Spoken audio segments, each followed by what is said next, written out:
যেই নবী বোরাকের পিঠে চড়েনি যতক্ষণ পর্যন্ত আল্লাহ আমাদের জন্য একটা করে বোরাক বাজেট না করছে, সুবহানাল্লাহ কোন না কেন? হ্যাঁ, বোরাকের পিঠে চড়াই তো তারপরে বাইতুল মুকাদ্দাস, তারপরে তো আল্লাহর আরশ।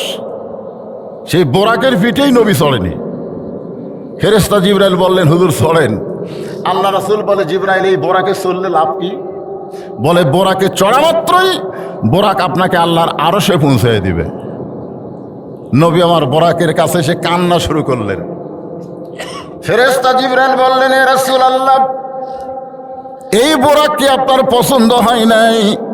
আল্লাহ নবী বললেন, জিবরাইল, আমার 30,000 বছরের পুলসিরাত আমার গুনাহগার উম্মতেরা কেমনে পাড়ি দিবে?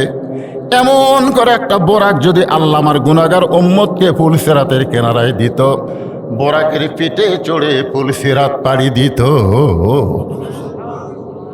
মেরাজত গেছে কেবল বোরাকের কাছে।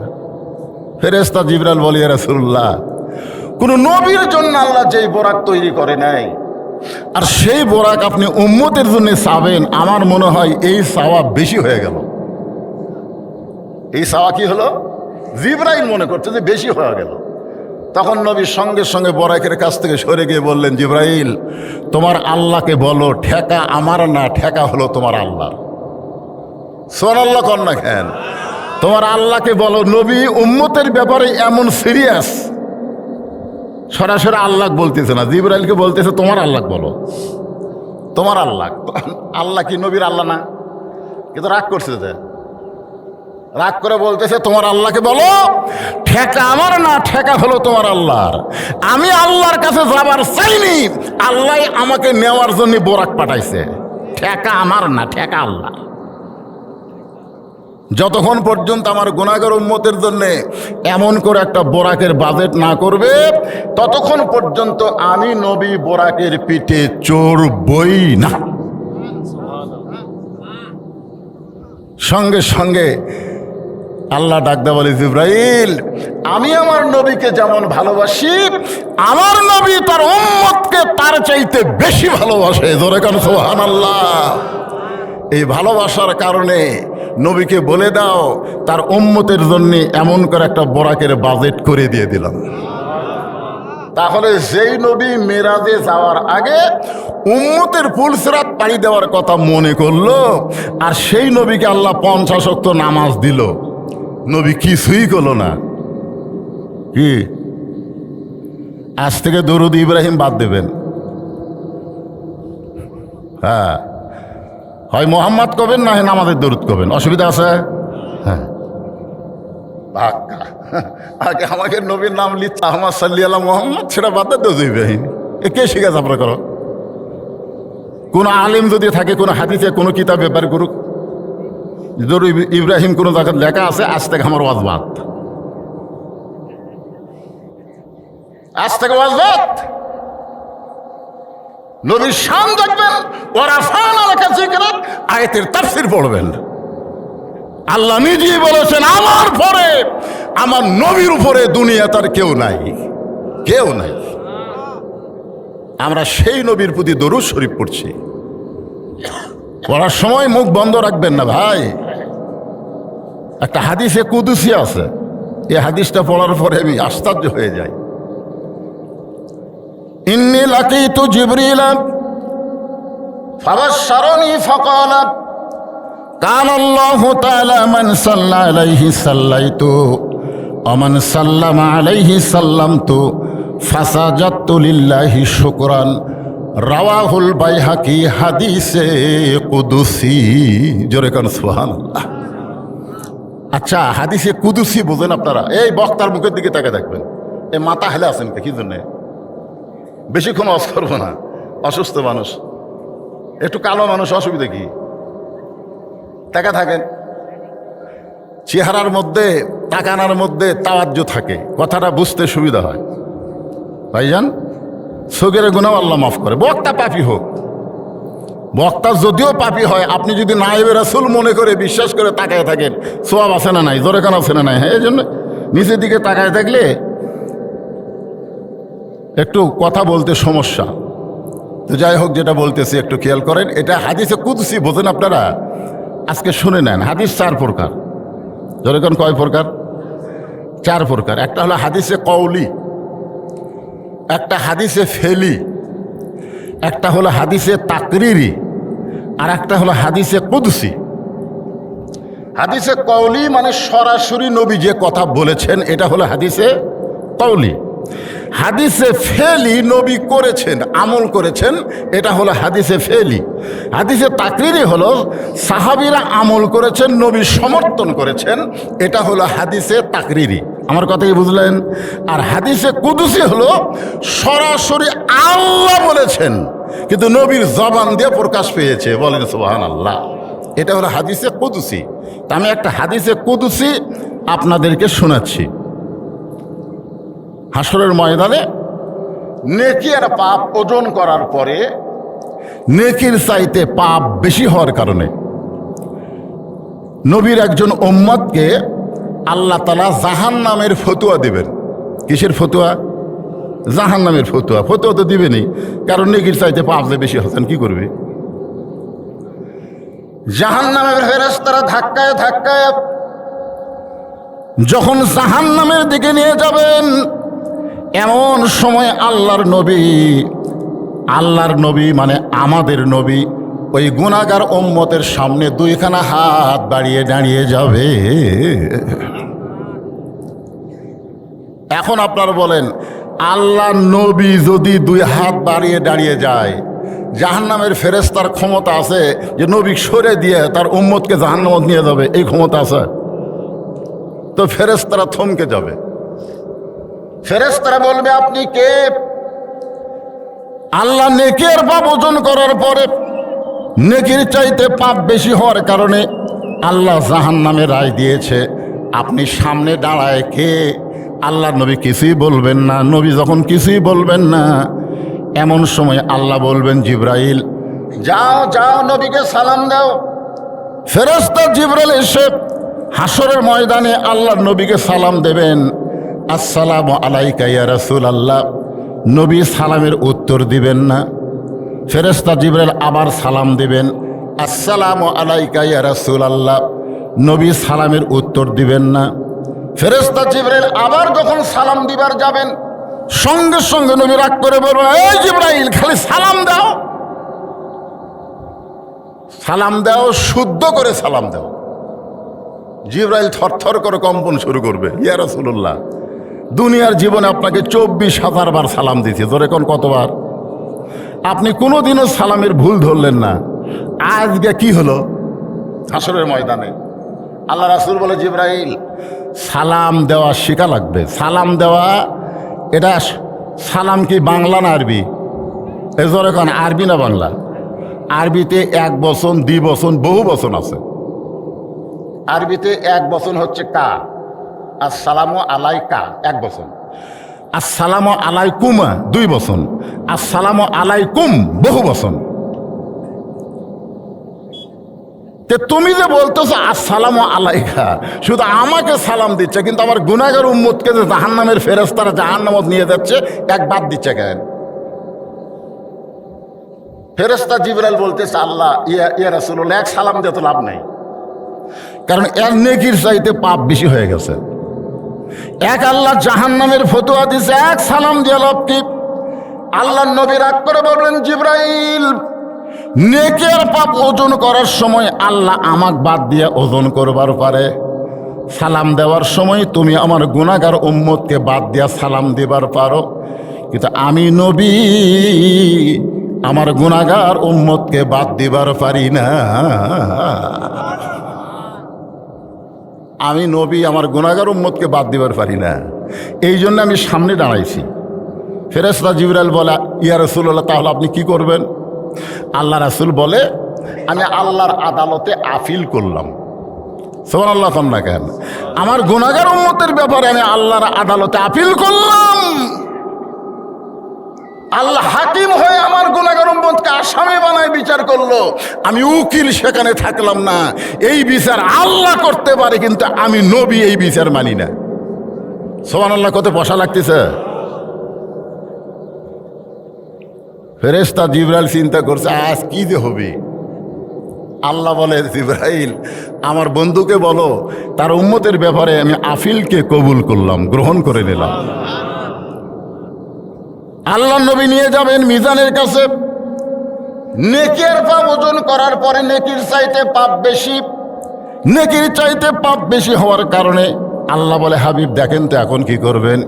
নেকির চাইতে পাপ যে বেশি হয়ে গেল, এখন আপনি কি করবেন। সঙ্গে সঙ্গে নবী জামার আস্তিরের মধ্যে হাত ঢুকাই দিবেন। খেয়াল করেন, জামার আস্তিরের মধ্যে হাত ঢুকাই দিয়া কি যেন বের করে নেকির পাল্লাই দিবেন। সঙ্গে সঙ্গে নেকির পাল্লার ওজন বেড়ে যাবে। আল্লাহ বললেন, হাবিব কি দিলেন? নবী বলে, আল্লাহ সমস্ত ইবাদতের নেকি ছিল আপনার কাছে, আপনি সেই নেকির ওজন করেছেন, কিন্তু আমার গুনাহগার উম্মত যে দরুদ শরীফ পড়েছে, ওই দরুদের নেকি ছিল মদিনায় আমার রওজায়, আমি সেই দরুদের নেকিগুলো নেকির পাল্লাই দিয়া দিলাম। এখন চিন্তা করেন, দরুদের প্রতি আলসামি করেন, নবীর প্রতি দরুদ পড়তে আলসামি করেন।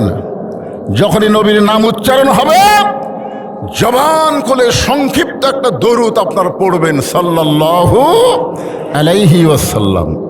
আল্লাহর প্রশংসা, নবীর প্রতি দরুদ শরীফ পেশ করে আসুন আমরা নবীর গুনাহগার উম্মত পবিত্র কোরআনের ছোট্ট একটা সূরা আপনাদের সামনে আলোচনা। নাম হলো আসর। জোরে কোন নাম কি? আসর শব্দের অর্থ হলো সময়। বর্তমান সময় খুব একটা ভালো না। আল্লাহ সময়ের শপথ করেছেন। আমাদের বর্তমান বাংলাদেশের সময় কি রকম চলতেছে?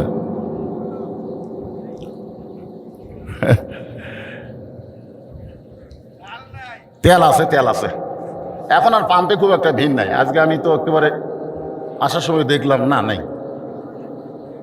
এখন দেখবেন কিছুদিন পর ডাকলেও আর পাম্প যাবি না কেউ। আপনারা খালি এই সময় তেলের সমস্যাই দেখতেছেন, আর কোনো সমস্যা নাই। আপনাকে এলাকার ছেলেদের সমস্যা কীরকম? বর্তমান সময়ে মেয়েকের অবস্থা কি? না না, সব কথাই ইসুর আসরের মধ্যে আছে।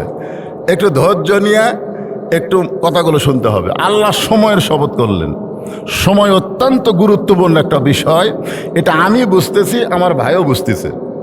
আমাকে যদি কেউ এখন বলে, হুজুর আপনার যত সম্পদ আছে সমস্ত সম্পদ আল্লাহ দিলে আল্লাহ আপনার 30 বছর বয়স ফেরত দেবে, মানে আমার 30 বছরে যেরকম জুয়ান কে ছিল এই সময়টা আল্লাহ ফেরত দিবি, বিনিময়ে আমার যা আছে সব নিবি।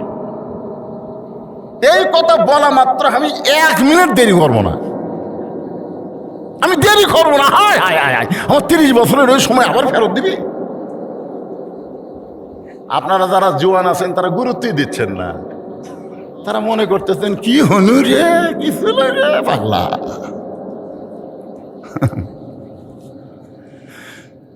সবাই মনোযোগ দিয়ে শুনবেন, গানটা আগে শোনেন মনোযোগ দিয়ে। মিশে মায়ায় বন্দি থাইকা করলাম কত খেলা, পশ্চিমে তাকায়া দেখো তোমার ডুইবা গেছে বেলা, এক পলকের নাই ভরসা, মিশে সকল আশা, কখন বুঝি দারুণ ঝড়ে ভাঙবে তোমার বাসা।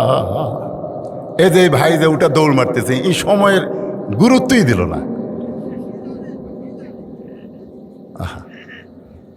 এই সময়ের গুরুত্ব দিল না। ওই যে যাচ্ছে, ওই যেখানে যাচ্ছে ওই পর্যন্ত যাবার পারবে কিনা সেই সময় আল্লাহ নাও দিতে পারে। জোরে কোন কথাটি কথা বলেন। আরে কি কাক কি বুঝাবেন? এই জন্য তো আল্লাহ কোরআনে বলেছেন, খাতামাল্লাহু আলা কুলুবিহিম ওয়া আলা সামিহিম ওয়া আলা আবসারিহিম গিশাওয়া। আল্লাহ কেন বললেন কানার ভাগ্যে ধন মিলে না? কেন বললেন কানার ভাগ্যে ধন মিলে না? সামনে পড়ে আছে সোনা, কানা দেখতে পায় না, মাটি মনে করে ফাইলা দেয়, হাতে তুলে নেয় না, কানার ভাগ্যে ধন মিলে না। যারা কানা, আল্লাহ কোরআনে বলেছেন যতই বলো এরা শুনবে না, এরা বোবা, এরা ঠসা, এরা কানা, শুনবে না। যতই বুঝান এরা বুঝবে না। আল্লাহ রাগ করে বলেছেন এরা বুঝবে না, এরকম বুঝান যাবে না। 400 বার নবী গেছে আবু জেহেলের দরজা, এরপরও আবু জেহেল বোঝেনি। আমার কথা কি বুঝলেন? নবীর কথাই বোঝেনি।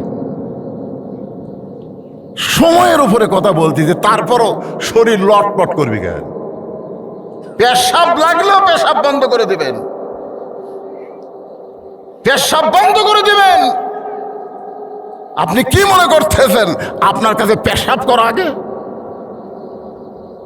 পেশাব করা আগে? এই যে কোরআন দেখেন, এই কোরআনকে লক্ষ্য করে আল্লাহ বলেছেন অনুনাজ্জিলু মিনাল কোরআন মা হুয়া শিফাউ ওয়া রাহমাতুল লিল মুমিনিন। কোরআনকে আমি মুমিনদের জন্য যাবতীয় রোগের ঔষধ হিসাবে, শেফা হিসাবে নাজিল করেছি, রহমত স্বরূপ। বলেন সুবহানাল্লাহ। কি মনে করছেন লাগলো যাবেন না? দেখেন তো আপনার পেশাব থাকে কিনা। এই কোরআনের ওসিলায় পেশাব জাতীয় যত ব্যারাম আল্লাহ ভালো করে দিবে। সুবহানাল্লাহ কয় না রে, আল্লাহ পারে না। কি কন আল্লাহ পারে না? যখন কেউ পারে তখন কি কয়? খালেদা জিয়া কি কয়? বিএনপির নেতারা কি কয়? যখন আর কোনো ডাক্তার পারতেছে না তখন বিএনপির প্রত্যেকটা নেতারা কানে কানে এসে কয় হুজুর খালেদা জিয়ার জন্য দোয়া করবেন হুজুর, দোয়া করবেন হুজুর। দোয়া কখন? যখন আর কোনো ডাক্তার পারতেছে না তখন। আগে ভাগে বলতেছি গাওয়াত লাগতেছে না।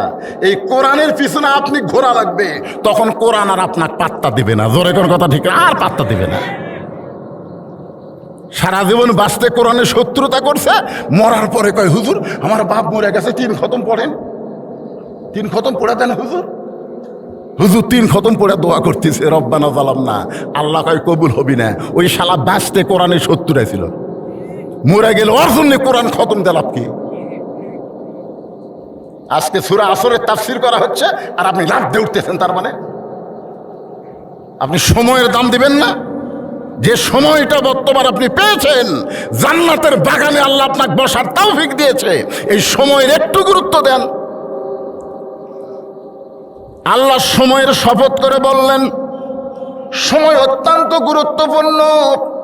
প্রতি নিঃশ্বাসে প্রশ্বাসে, কদমে কদমে তুমি তোমার হায়াতকে অতিক্রম করে তুমি মৃত্যুর দিকে অগ্রসর হচ্ছ। যেই এশার নামাজ তুমি আজকে বাদ দিয়ে দিলে, আদায় করলে না বাদ দিলে, আল্লাহ ভালো জানে না। যারা আদায় করছেন তারকে কথা বলতেছি না, যারা এশার নামাজ বাদ দিলেন, এই যুবকেরা যারা তোমরা এশার নামাজ বাদ দিলে, কত কিয়ামত পর্যন্ত হায়াত পালে এই নামাজ আর পাবা? আর পাবা? আরে আজকের দিনের, আজকের রাত তোমার শুরু হয়ে গেছে, শুরু হয়ে এখন কয়টা বাজতেছে? তোমার হায়াত থেকে সেই কয় ঘন্টা, সেই কয় মিনিট, সেই কয় সেকেন্ড কমে যাচ্ছে না বাড়তেছে? তাহলে তোমরা গুরুত্ব দিবা না কেন? ওই যে রথীন্দ্রনাথ একটা গান গাইছে, সবাই বলে বয়স বাড়ে তা আমি বলি কমে রে। কি বাড়তিছে না কমতিছে? কমতিছে না? এ মাই গালাই তোরা হাত পাও ধরি ভাই, তুই হাত দিস না। যা ছাওয়ান ছিল সেটা দিয়ে, সেটা দিয়ে একটা সর্বনাশ করছে। মাইকের সাউন্ডে চ্যানচানি করে যে গুরুত্বপূর্ণ কথা বলবো আর বুঝবার দিবেন আপনাকে, যা সাউন্ড আছে শেষ করছে। এতক্ষণ পর্যন্ত আমি কথা বলছি এই সাউন্ড নিয়ে। হাত যদি দাও বিসমিল্লাহ কয়ে হাত দিবে। হ্যাঁ, কোনো কাজে হাত দিলে বিসমিল্লাহ কয়ে দিবে, কারণ বর্তমান বিসমিল্লাহ সরকার আছে। জোরে কোন কথা ঠিক কিনা? বিএনপি সরকার কি সরকার? কথা কয় না, কি সরকার? বিসমিল্লাহ সরকার। শহীদ প্রেসিডেন্ট জিয়াউর রহমান ধর্ম নিরপেক্ষতাকে লাথি মারে বিসমিল্লাহ দিয়ে শুরু করছে ইসলামী মূল্যবোধের সরকার, বিএনপি সরকার। ধরে কথা কন না কেন? যেই কাজের শুরুতে বিসমিল্লাহ আছে ওই কাজের শেষে আলহামদুলিল্লাহ আছে। যেই কাজের শুরুতে বিসমিল্লাহ নাই বুঝবেন ওই কাজ জায়েজও নাই। আমাকে একজন বলতে হুজুর সিগারেট খাওয়া কি? বিসমিল্লাহ কয়ে খা। না হুজুর সিগারেট তো বিসমিল্লাহ কয়ে খাওয়া যাবে না। তাহলে খাইস না।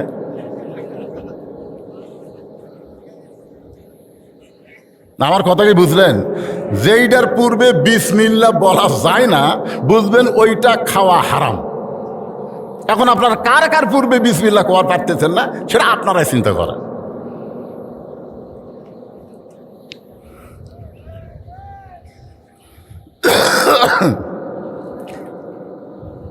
কি মনোযোগ দিয়ে শুনতেছেন?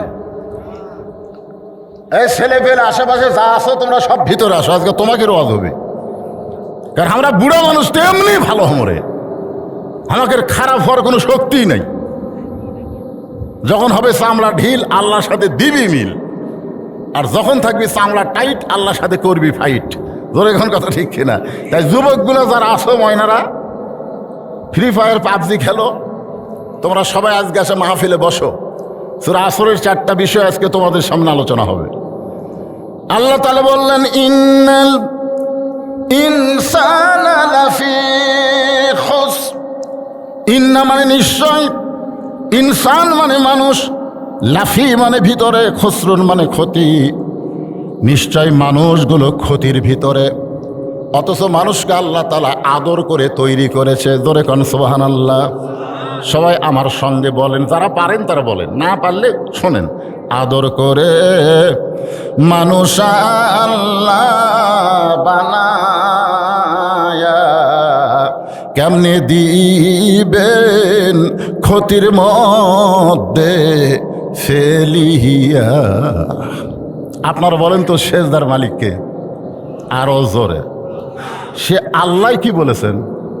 সে আল্লাহ বলেছেন উসজুদু লি আদামা। দেখেন আল্লাহ মানুষকে কত ভালোবাসে। যেই সেজদার মালিক স্বয়ং আল্লাহ, সেই আল্লাহ ফেরেশতাদের বললেন উসজুদু লি আদামা, আদমকে সেজদা করো। আমি আল্লাহ এত মহব্বত করে আদমকে তৈরি করেছি, যার কারণে তোমরা আদমকে সেজদা করো। সমস্ত ফেরেশতা আদমকে সেজদা করলো, খালি একজনই করলো না, তার নাম হলো ইবলিস। আল্লাহ রাগ করে বললো ইবলিস, সবাই সেজদা করলো তুই কেন করলি না? ইবলিস বলতেছে আমি হলাম আগুনের তৈরি, আদম হলো মাটির তৈরি। আগুনের তৈরি আদম, মাটির তৈরি আদমকে আমি সেজদা করতে পারবো না। উসজুদু লি আদামা তরক করে ইল্লা ইবলিস আবা ওয়াস্তাকবার। সঙ্গে সঙ্গে আল্লাহ বলেন বের হয়ে যা, আমার এরিয়ার মধ্যে, হেদায়েতের মধ্যে তোর জায়গা নেই, রহমতের মধ্যে তোর আর জায়গা নেই। ইবলিস বলতেছে আল্লাহ আপনি যখন বার করে দিচ্ছেন আমি তো থাকতে পারবো না, কিন্তু বার হওয়ার আগে আপনার কাছে একটা প্রশ্ন। আল্লাহ কয় কি প্রশ্ন? ইবলিস বলতেছে আল্লাহ বড় না আদম বড়? তা আল্লাহ বলে তোর কি মনে হয়? ইবলিস বলতেছে আমার মনে হয় 6 লক্ষ বছর আপনাকে সেজদা করলাম, আর একটা সেজদা আদমক করলাম না, তাহলে আমার 6 লক্ষ বছরের সেজদার দাম কি? আল্লাহ বলতেছে ইবলিস শোন, আমি আল্লাহ আদমকে এত ভালোবাসি, আমার চাইতেও অনেক বেশি। একটা সেজদা না দেওয়ার কারণে তোর 6 লক্ষ বছরের সেজদা আমি আল্লাহ বাতিল করে দিয়েছি। সুবহানাল্লাহ জোরে কর। এই জায়গায় আল্লাহ কি স্বীকার করলেন? আমি আল্লাহ আদমকে এত ভালোবাসি, আমার চাইতেও অনেক বেশি। তাহলে আল্লাহ মানুষকে তার নিজের চাইতেও বেশি ভালোবাসে। সুবহানাল্লাহ কর না কেন? সেই মানুষ ক্ষতির মধ্যে পড়ুক এটা আল্লাহ চায়? আল্লাহ চায় না। আল্লাহ বাপ, যে বাপ দেখবেন বেটাকে বেশি ভালোবাসে না, বেটা তো ব্যবসা শুরু করছে, এখন বাপ বলতেছে এই তুই যে দোকানদারি শুরু করলো তো লাভ হবে, তুই যে এই ব্যবসা শুরু করলো তো লাভ হবে। ছেলে কয় আব্বা সবাই কয় লাভ হবে, আর আপনি কোন লাভ হবে? বাপ বলতেছে সবাই তো ভালোবাসে, সবাই চাই তুই দোকান করে ধ্বংস হ, আর আমি চাই তুই দোকান করে লাভবান হ। বর্তমান যে পরিবেশ চলতেছে, এই পরিবেশে তো বাকি খেয়ে তোর দোকান শেষ করে দিবি রে। কি কন, বাপ তার ছেলেকে বেশি ভালোবাসে বলি তো ছেলের ক্ষতির দিকে আগে তাকায়। আল্লাহ বান্দাকে, মানুষকে এত ভালোবাসে, যার কারণে মানুষের ক্ষতির দিকে তাকায়। আল্লাহ বললেন, ইল্লাল্লাযীনা আমানু ওয়া আমিলুস সালিহাতি ওয়া তাওয়াসাউ বিল হক ওয়া তাওয়াসাউ বিস সবর। আল্লাহু আকবার। ও যে দুই ছেলে হাঁটতেছে, ও যে দেখেন, ও যে এই ঘুরে এদিক দিয়ে চলে গেল। ওই দুই ছেলের কোনো দোষ না, কোনো দোষ নাই। আমার এলাকার মেয়ে মানুষেরা সন্ধ্যার সময় ঘরাত দেখে হাঁস মুরগি উঠলো কিনা। আমার এলাকার পুরুষেরা সন্ধ্যার সময় গোয়াল ঘরে দেখে গরু ছাগল উঠলো কিনা। আমার এলাকার কথা বলতেছে, সন্ধ্যার সময় গরু ছাগল উঠলো কিনা সেটা দেখে, সন্ধ্যার সময় হাঁস মুরগি উঠলো কিনা সেটা দেখে। আর এত রাত হয়ে গেল, এই পাঁটাগুলো কি করতেছে ওর বাপ মাও দেখে না কেন? এই পাঁঠাগুলা কি করে?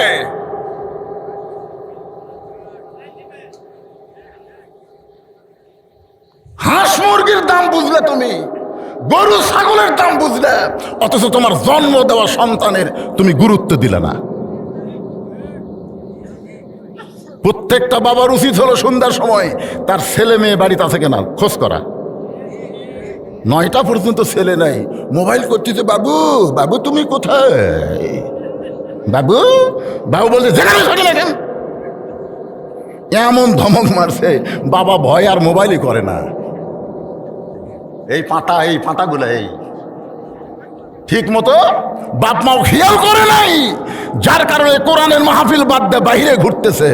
ঘোরো তোমরা ঘোরো, একদিন ঠিকই ঘোরা বন্ধ হবে, সেদিন আর কোনো লাভ হবে না। জোরে কোন কথা ঠিক কি না? এখানে আল্লাহ তাআলা 4টা বিষয় বলেছেন। জোরে বলেন কয়টা? 1 নম্বর হলো ঈমান। এই 4টি কাজ যার মধ্যে থাকবে তারা ক্ষতির মধ্যে পড়বে না। 1 নম্বর হলো ঈমান। ঈমান ঈমান ঈমান আমাদের সকলের ঈমান আছে না নাই? কেমনে বুঝলেন? সাহাবীরা বলতেছে, রাসূলুল্লাহ ঈমান সম্পর্কে একটু আমাদেরকে ব্যাখ্যা করে বুঝিয়ে দেন। আল্লাহর নবী বললেন, ইকরার বিল লিসান, তাসদিকু বিল জিনান, আমল বিল আরকান, এরই নাম হলো ঈমান। বুঝবার পারেন নাই? ঈমান শুধু মুখে মুখে লা ইলাহা ইল্লাল্লাহ জিকির করলে হবে না। ইকরার বিল লিসান, সকলে বলেন লা ইলাহা ইল্লাল্লাহ, লা ইলাহা ইল্লাল্লাহ। ইকরার বিল লিসান, আমার দিকে তাকায় দেখেন, ইকরার বিল লিসান হলো এই পর্যন্ত। জোরে কোন পর্যন্ত? এই যে এর থেকে এই পর্যন্ত, এই পর্যন্ত হলো ইকরার বিল লিসান। এরপরে রাসূল বললেন তাসদিক বিল জানান, এখান থেকে টানে নিয়ে এই পর্যন্ত আনতে হবে, এই জায়গা পর্যন্ত। এই জায়গার মধ্যে এনে সেট করা লাগবে। তাসদিক বিল জানান, কলিজার মধ্যে যখন ঈমানের জায়গা হবে, ওই ব্যক্তির কাছে জীবনের চাইতে ঈমানের দাম বেশি হয়ে যাবে। আপনারা অন্তর থেকে বলেন তো, ঈমান বাঁচান ফরজ না জীবন বাঁচান ফরজ? অন্তর থেকে বলা লাগবে ভাইজান, সবাই এক বাক্যে বলা লাগবে, ঈমানের দাম বেশি।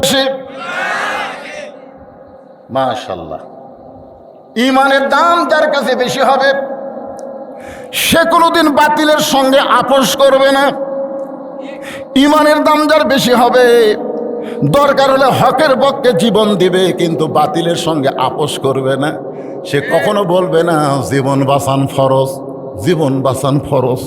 মরবু কে রে, মরবু মরবু, জীবন বাঁচান ফরজ রে।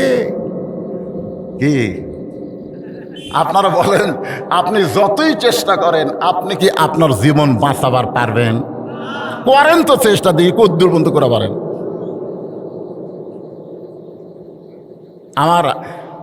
আমার হাতে মেজর আছে, আমার হাতে এসপি আছে, আমার হাতে এমপি আছে, আমার হাতে মন্ত্রী আছে রে।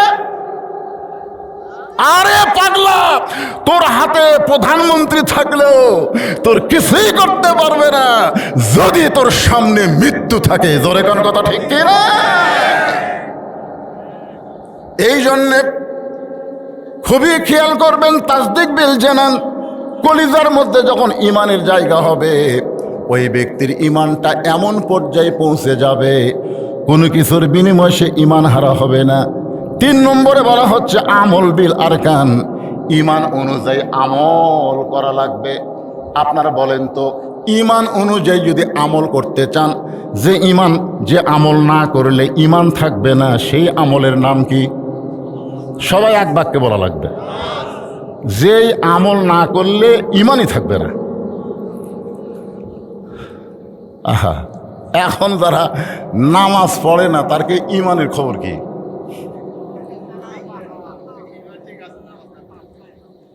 মনে কষ্ট নিয়েন না, সহি কথা।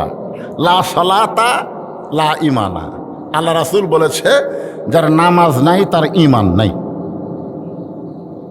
এখন আপনারা কারা কারা মাগরিব এশার নামাজ পড়েননি হাত তোলেন, এটা আমি বলবো না, এটা আমার বলার দরকার নাই। আপনার নিজের বিবেক দিয়ে চিন্তা করে দেখেন যে আপনি মাগরিব এশার নামাজ না পড়ে বসে ওয়াজ শুনতেছেন, ফজরের আগে যদি মরেই যান, কি কোন মরতে পারেন কি পারেন না? যদি মরে যান তাহলে কত মানুষ আপনার জানাজা পড়লে আপনি জান্নাতে যাবেন?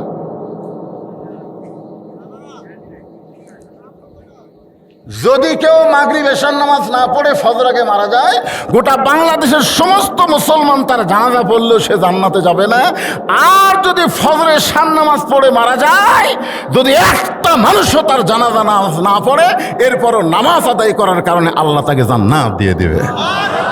হ্যাঁ, যারা মাগরিব এশার নামাজ না পড়ে ওয়াজ শুনতেছেন তারা এই মুহূর্তে নিয়ত করেন যে আল্লাহ, আমরা এখন থেকে আর নামাজ বাদ দিব না। এই নিয়ত করা মাত্রই যত নামাজ না পড়ার পাপ হয়েছে আল্লাহ সব মাফ করে দিবে। এই নামাজটা কিন্তু 5 ওয়াক্ত নামাজ। আপনার হয়তো মনে করতেছেন হুজুর আমরা না হয় 5 ওয়াক্ত পড়ি না, তাই বলে কি জুম্মা পড়ি না? আমি একটা হাদিসের ব্যাখ্যায় দেখছি, লা তাকনাতু মির রাহমাতিল্লাহ, আল্লাহর তো দয়ার কোনো শেষ নাই, আছে তো আল্লাহ হাসরের ময়দানে বলবে যারা 5 ওয়াক্ত নামাজ পড়েনি, খালি জুম্মার নামাজ পড়ছো, আমি আল্লাহ তার জান্নাত দিয়ে দিলাম, যাও। আল্লাহ দয়া করে, বুঝলেন তো? তখন জুম্মার নামাজের পার্টি তো খুবই খুশি, যাক 5 ওয়াক্ত পড়া লাগেনি রে, খালি জুম্মা পড়ার কারণে আল্লাহ জান্নাত দিল। এই জান্নাতের কথা শুনে মারবে দৌড়, এক দৌড়ে যায় জান্নাতের দরজা দেখবে তালা দেওয়া। তখন বলতেছে আল্লাহ আপনি তো আমাকে জান্নাত দিলেন, কিন্তু বিশাল যে একটা তালা। আল্লাহ বলতেছে তালা খোলার চাবি তোর কাছে আছে, খুঁজে দেখ। তখন ওরা পকেট হাইতে দেখবে একটা চাবি আছে, মাশাআল্লাহ চাবিও না আছে রে।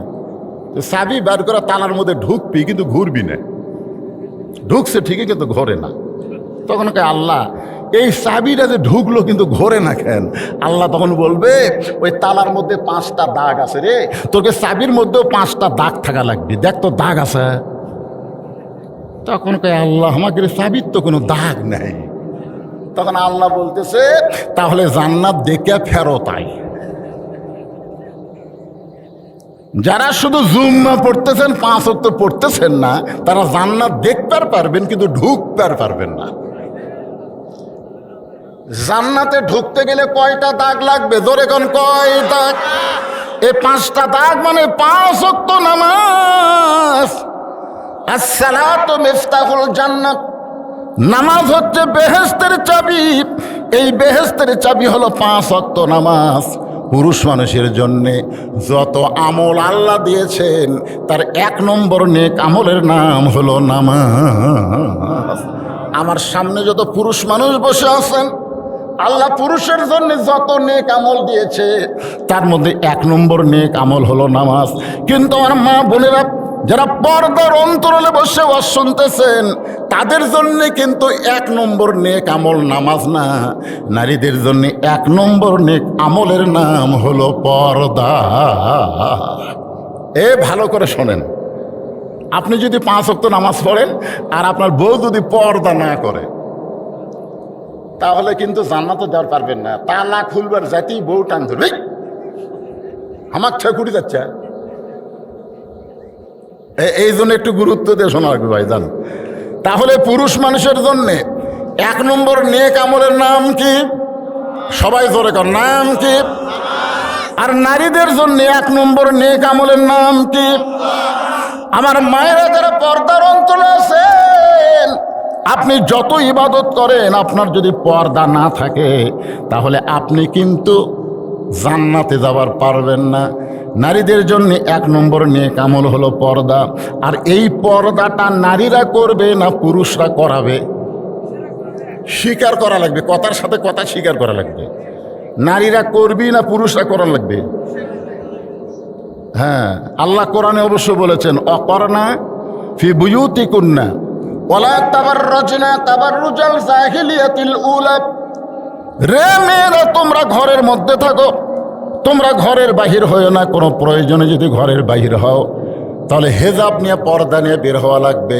ওইলে জাহিলি যুগের মেয়েদের মতন সাজুগুজু করে বের হওয়া যাবে না। বোঝানোর জন্যে বলতেছি, আমার মায়েরা যারা পর্দার অন্তরালে, আর আপনারা যারা আমার সামনে বসে আছেন, 2 দলকে সমন্বয় করে কথা বলা লাগবে। আর দায়ুসুল আয়াদখুলুল জান্নাহ, দায়ুস কোনোদিন জান্নাতে যাবে না। সাহাবারা বললেন দায়ুস কোন নারী? আল্লাহ নবী বলেন দায়ুস কোন নারী না, দায়ুস হলো ওই সকল পুরুষ মানুষ যাদের অধীনে নারীরা পর্দা করে না। তাহলে আমাদের দায়িত্ব আছে না নাই? এই জন্যে একটু মনোযোগ দিয়ে হামাকর্ক শোনা লাগবে। ভাইজান, আমি মা বোনদের জন্য 4 লাইন কথা বলি, ওরা কি আসেনি না? আচ্ছা তো, হ্যাঁ হ্যাঁ। আরে পাগল, ওরা ভালো হলেই তো আমাকে শান্তি। আজকাল বাহির থেকে ঘুরে বাড়ির গিয়ে যদি শান্তি না পাই, বাড়ির গেলে গেলে হটমট হটমট করে, বুঝলেন কি কন? বাড়ির শান্তির দরকার আছে না নাই? হ্যাঁ হ্যাঁ, শান্তি খুবই দরকার। তাই একটু আপনার ধৈর্য নিয়ে শোনেন। এশার নামাজের পরে, কোন নামাজ? এশার নামাজের পরে হযরত আলী ঘরের মধ্যে ঢুকছে। ঘরের মধ্যে ঢুইকে থেকে ঘরটা সুন্দর করে সাজানো আছে।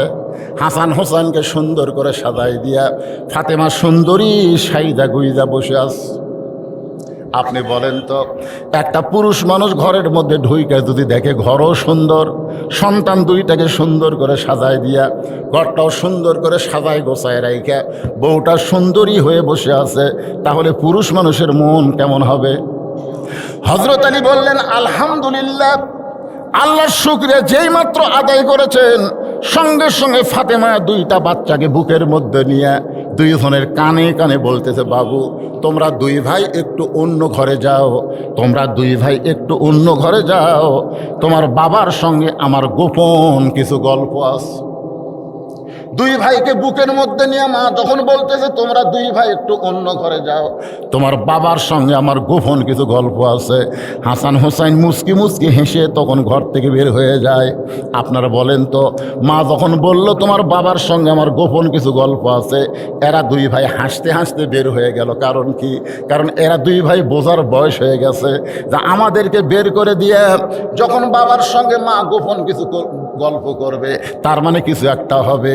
এই জন্য আল্লাহ রাসূল বলেছেন, তোমাদের সন্তান বোঝার মতন যখন বয়স হবে, তখন সন্তান ঘরে থাকা অবস্থায় স্বামী স্ত্রী কোনো মহব্বত করা জায়েজ নাই। কথাটা খেয়াল করছেন? খেয়াল করছেন? আপনাদের সন্তানের বোঝার মতন যখন বয়স হবে, তখন সন্তান ঘরে থাকা অবস্থায় স্বামী স্ত্রী মহব্বত করা, কথা কয় না রে বারা। তাহলে এই বোঝার মতন বয়স মানে কখন বুঝতেছেন আপনারা? বোঝার মতন বয়স বোঝেন আপনারা? যতদিন সন্তান মায়ের স্তনের দুগ্ধ পান করবে, ততক্ষণ সন্তান খালি দেখবার পারবি কিন্তু বুঝবার পারবি না। আমার কথা দিক, এটা কিন্তু সায়েন্স। যখনই দুধ খাওয়া বাদ দিবে, তখন সন্তান কিন্তু বুঝবার পারবে। অন্তত 10-15 মিনিট কিন্তু ওর ধারণ ক্ষমতা থাকবে। হাসান হোসেন 2 ভাই যখন অন্য ঘরে যায়, এমন সময় ফাতেমা আস্তে করে ঘরের দরজা বন্ধ করে দেয়। যেই মাত্র দরজা বন্ধ করেছে হযরত আলী মাথার টুপি খুলছে। আপনারা বলেন তো, সন্তান দুইটাকে বের করে দিয়া বউ যখন দরজা বন্ধ করে দেয় তখন আপনি বলেন তো টুপির সুন্নত চালু থাকবে? টুপি কি সবসময়? এই টুপি কি সবসময়? যত বড়ই হুজুর হন না কেন, সবসময় টুপির সুন্নত পালন করা যাবে না। আল্লাহ কোরআনে বলেছেন, হুন্না লিবাসুল লাকুম ওয়া আনতুম লিবাসুল লাহুন্না। আল্লাহু আকবার। এটা আমার কথা না, কথা কোরআন শরীফে। হ্যাঁ, আল্লাহর নবী বসে আছেন, নবী বসে আছেন। ইতিমধ্যে মা আয়েশা ঘরের মধ্যে ঢুকছে। নবীর মা স্ত্রী, আমাদের মা উম্মাহাতুল মুমিনিন মা আয়েশা ঘরের মধ্যে ঢুকছে। সঙ্গে সঙ্গে নবী আমার দাঁড়ায় গেছে। নবী দাঁড়ায় গিয়ে আস্তে করে জানলা দরজা বন্ধ করে দিছে। মা আয়েশা থরথর করে কাঁপতেছে। আল্লাহ রাসূল বলে, আয়েশা কাঁপো কেন? বলে, হুজুর আপনার জুতার পরশে আল্লাহর আরশ ধন্য হয়ে গেছে। সেই নবীর ঘরে আমি ঢুকছি, যদি কোনো বেয়াদবি হয়। আল্লাহ রাসূল বলে, আয়েশা একজন নবীর জুতার পরশে আল্লাহর আরশ ধন্য হয়েছে, একজন নবীর। আয়েশা বলে, হুজুর আপনি তো সেই নবী। আল্লাহ রাসূল বলে, আয়েশা আমি সেই নবী ছিলাম যতক্ষণ দরজা খোলা ছিল। যেই দরজা জানলা বন্ধ হচ্ছে তখন আমি কিসের নবী রে? আয়েশা কয়, হুজুর তাহলে আপনি কিসের নবী? মানে নবী বলতেছে, পাগলি যতক্ষণ দরজা খোলা ছিল ততক্ষণ আমি নবী ছিলাম, দরজা জানলা বন্ধ হচ্ছে আমি এখন নবী আছি। আমি হলাম স্বামী, তুমি আমার বিবি। আসো। মা আয়েশা দৌড়ে এসে নবীর বুকের মধ্যে মাথা ঢুকে গায়, আল্লাহ আমার নবী শুধু বিশ্ব নবী নয়, আমার নবী হলেন পৃথিবীর 1 নম্বর স্বামী। জোরে কোন সুবহানাল্লাহ। আমার নবী খালি বিশ্ব নবী নয়, স্বামী হিসাবে কয় নম্বর? আস্তে করে নবী মা আয়েশাকে বুকের মধ্যে নিয়ে পিঠে একটা চাপ দিছে। নবী রে যেই পিঠে চাপ দিছে, আল্লাহ জিবরাইলকে বলতে, এই জিবরাইল যা যা যা, কোরআনে আয়াত নেই, নবীর কাছে যা। জিবরাইল বলতেছে, আল্লাহ কি হয়েছে? বলে, নবী ঘরের মধ্যে যে আমল করতেছে এই আমলে আমি আল্লাহর আরশ পর্যন্ত খুশি হয়ে গেছে। জোরে কারণ সুবহানাল্লাহ। আপনারা বলেন তো, নবী ঘরের মধ্যে কি নামাজ পড়তেছে, কোরআন শরীফ পড়তেছে? তাহলে আল্লাহর আরশ খুশি হবে কি জন্যে? বউকে বুকের মধ্যে স্বামী চাপা ধরলে আল্লাহর আরশ খুশি হয়। সুবহানাল্লাহ কন্যাকা। বউকে প্রেমিকাকে লয়। নওগাঁতে এত পার্ক বানাছে, হায় হায়, এত পার্ক। কি হুন্না লিবাসুল লাকুম আনতুম লিবাসুল লাহুন্না। যেই মাত্র হাসান হোসেন 2 ভাই ঘর থেকে বাইরে যায়, ফাতেমা দরজা বন্ধ করে দিয়েছে। হযরত আলী মাথার টুপি খুলে রাইখা 2খানা হাত বাড়ায় দিস। যেই 2খানা হাত বাড়ায় দেয়, মা ফাতেমা দৌড়ে এসে হযরত আলীর বুকের মধ্যে মাথা ঢুকায় ছোট বাচ্চার মতন কাঁদতেস। আলী বলতেছে, ফাতেমা তুমি আমার বুকের মধ্যে মাথা ঢুকায় কান্দো কেন?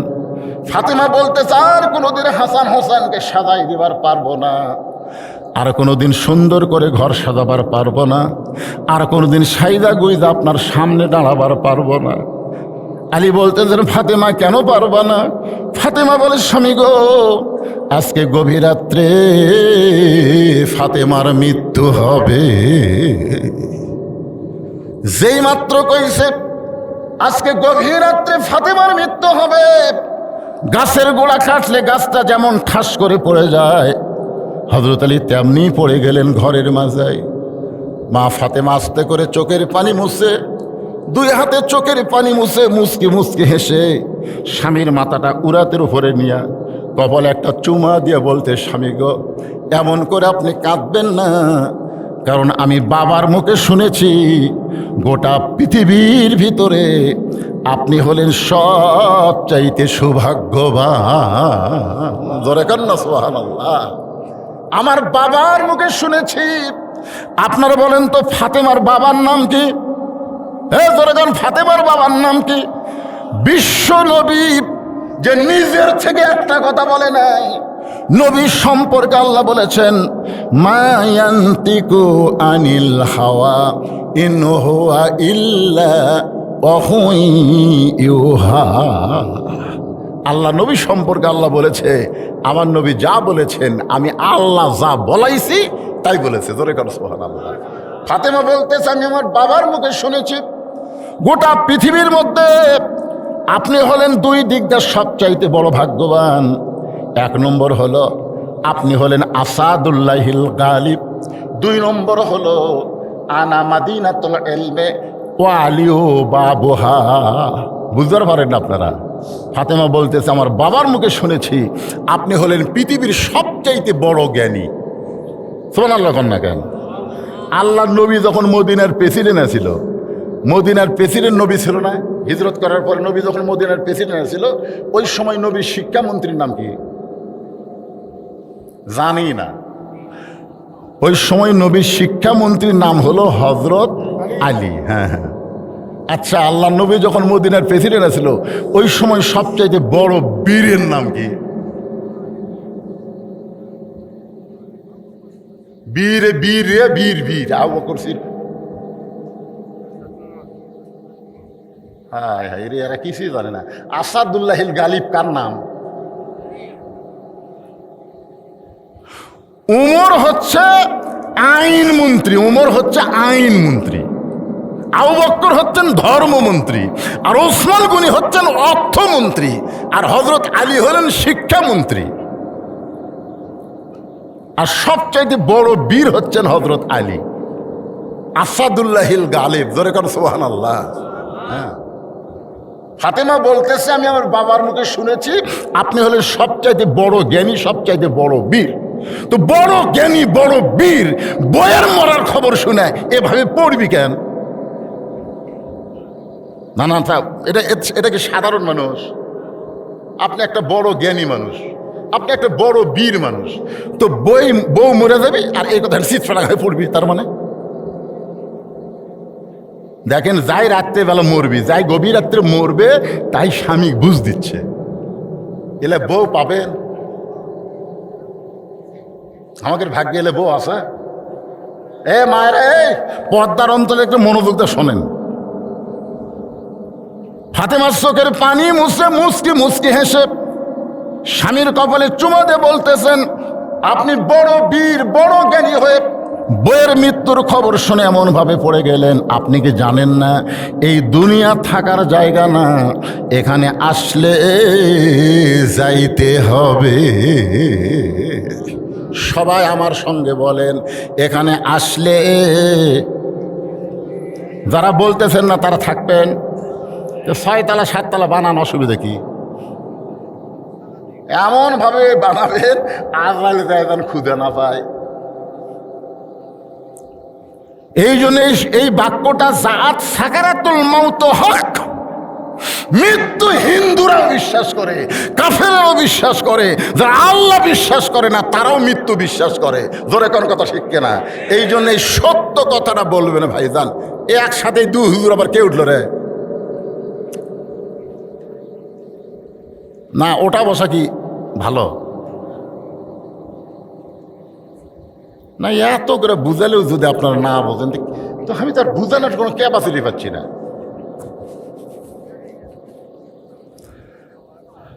আরে তবারক লাগবে।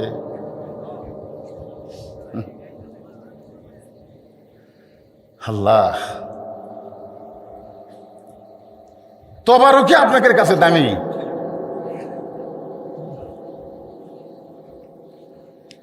না, যেই কথাটা বলতেছি ভাইজান, আসলে কুটি যাওয়া লাগবে, উঠে যাওয়া লাগবে, তাই বুঝতেছেন।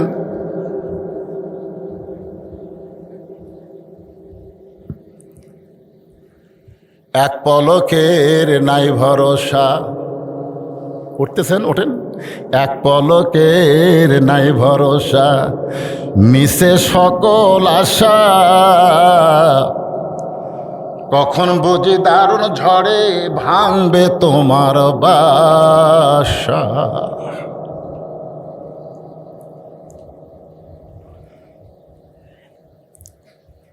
একটু মনোযোগ দিয়ে শুনবেন। ফাতেমা বলে স্বামী গো,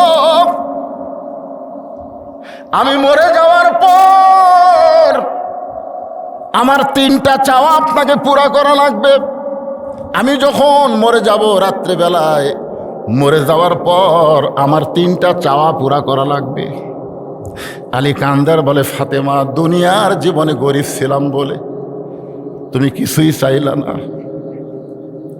দুনিয়ার জীবনে গরিব ছিলাম বলে তুমি কিছুই চাইলা না, আমি মরে যাওয়ার পরে তুমি কি চাইবা ফাতেমা? আপনারা বলেন তো। হযরত আলী মানুষ হিসাবে ধনী ছিল না গরিব ছিল? কত গরিব! আহা, একদিন গভীর রাত্রে হযরত আলী চেতন পায় দেখে ডান সাইডে হাসান হোসেন ঘুম পাড়তেছে, কিন্তু বাম সাইডে ফাতেমা নাই। রাত্রে ঘুমানোর সময় যদি আপনার এক ঘরে বাচ্চাদের নিয়ে থাকেন, তাহলে বাচ্চাগুলোকে আপনার ডান সাইডে রাখবেন আর বউকে রাখবেন বাম সাইডে। এটা হলো সুন্নতে রাসূল। সুবহানাল্লাহ কোন। কারণ বাম্পা জোরের বাঁকা হাড় দিয়া আল্লাহ মা হাওয়াকে সৃষ্টি করছেন। এই জন্য পুরুষের বাম পাশে মেয়েকে থাকতে হবে, বউকে থাকতে হবে। ডান পাশে হাসান হোসেন ঘুম পাড়তেছে, ছোট্ট 2 বাচ্চা, কিন্তু বাম পাশে তাকায় দেখে ফাতেমা নাই। আলী চমকে গেল, এত গভীর রাত্রে ফাতেমা তাহলে গেল কোন জায়গায়? যত বড়ই হুজুর হোক না কেন, গভীর রাত্রে বউ যদি কাছে না থাকে, আপনি কোন সন্দেহ আছে না নাই? হুজুরে কেড়ে সন্দেহ, আরো খালি হুজুরের সন্দেহ না, হুজুরের বইয়েরও সন্দেহ বেশি। হযরত আলী দরজায় এসে তাকায় দেখে ফাতেমা কালো চাদর মাথায় দিয়া গভীর রাত্রে খুব জোরে জোরে হাঁটতেছে। আলীর সন্দেহ হয়ে গেল, এত রাত্রে ফাতেমা তাহলে কোথায় যায়? নিরাপদ দূরত্ব বজায় রেখে পিছনে পিছনে হাঁটতেছে। আল্লাহর নবী যেই ঘরে ঘুমাই, ওই ঘরের জানলার পাশে ফাতেমা দাঁড়ায় বলতেছে, বাবা, আজকে যদি আমার মা খাদিজা দুনিয়াতে থাকতো, আমি আপনার কাছে আসতাম না।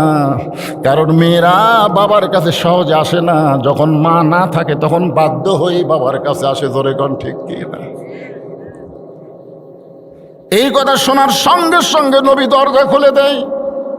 ফাতেমা যেই মাত্র ঘরের মধ্যে ঢুকছে, হযরত আলী জানলার পাশে এসে কান লাগায়, দেখি বাপ মেয়ের মধ্যে কি গল্প হয়।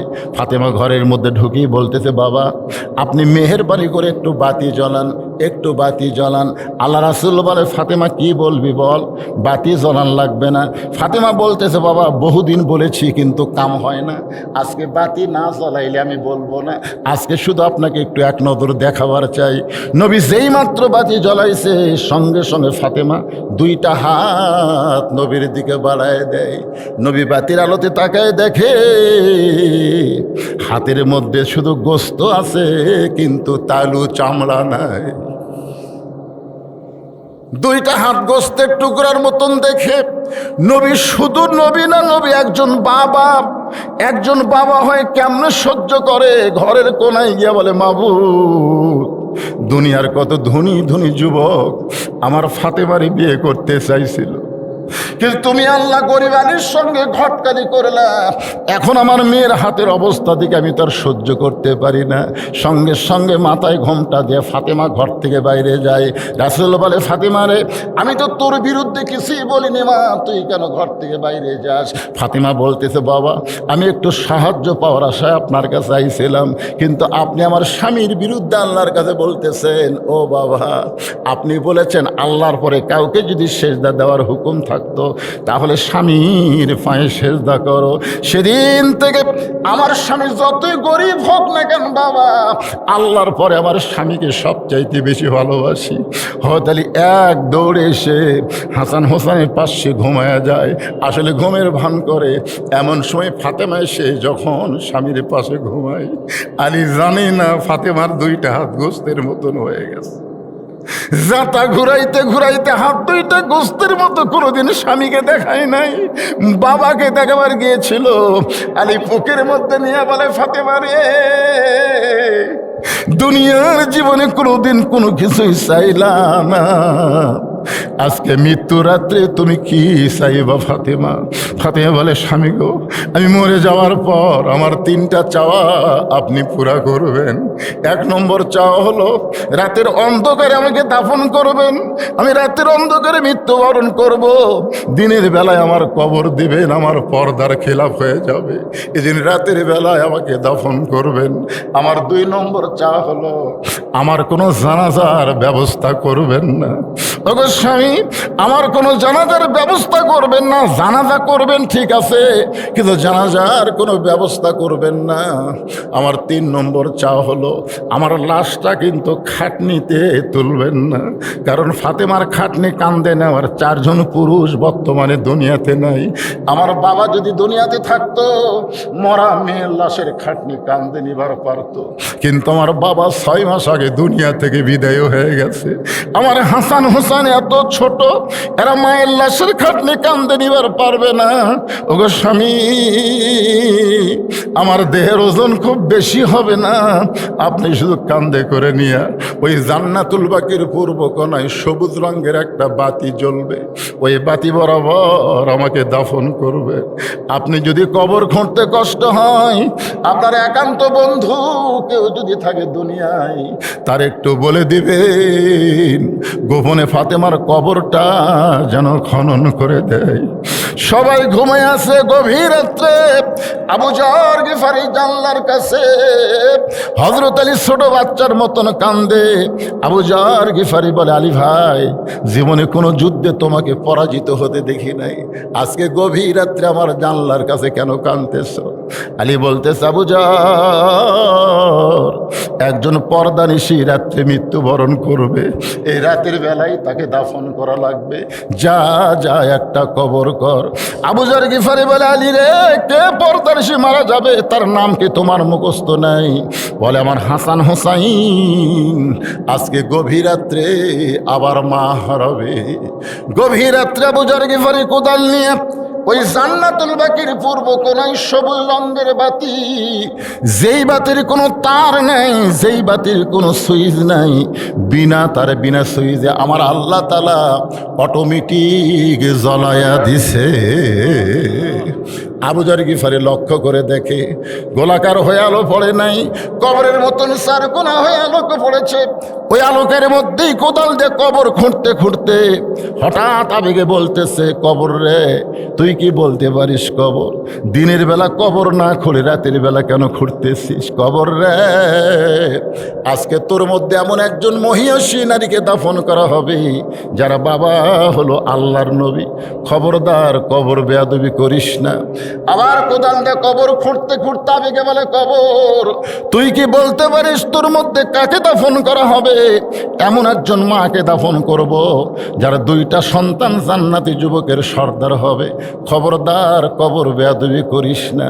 আবার কোদাল দিয়ে কবর খুঁড়তে খুঁড়তে হঠাৎ আবেগে বলতে যে, কবর, আজকে তোর মধ্যে এমন একজন স্ত্রীকে দাফন করা হবে যার স্বামী হলো আসাদুল্লাহিল গালিব হযরত আলী।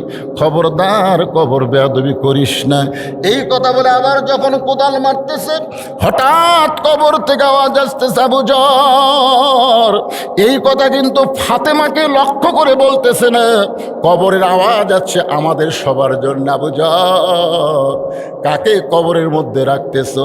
তার বাপকে, মাকে, স্বামীকে এইটা পরিচয় না দিয়ে বরং দুনিয়াবাসীকে বলে দাও, আমল যদি ভালো হয় কবর তার জন্য জান্নাতের বাগান হবে, আর আমল যদি খারাপ হয় তার জন্য কবর জাহান্নামের গর্ত হয়ে যাবে। আমরা যারা এখানে বসে আছি ভাইজান, আমাদের সবাইকেই কবরে যাইতে হবে। আবু যর গিফারি আর কোদাল মারতে পারল না, হাত থরথর করে কাঁপতেছে, কোদাল ফাইলা দিয়ে কবর ছেড়ে চলে গেছে।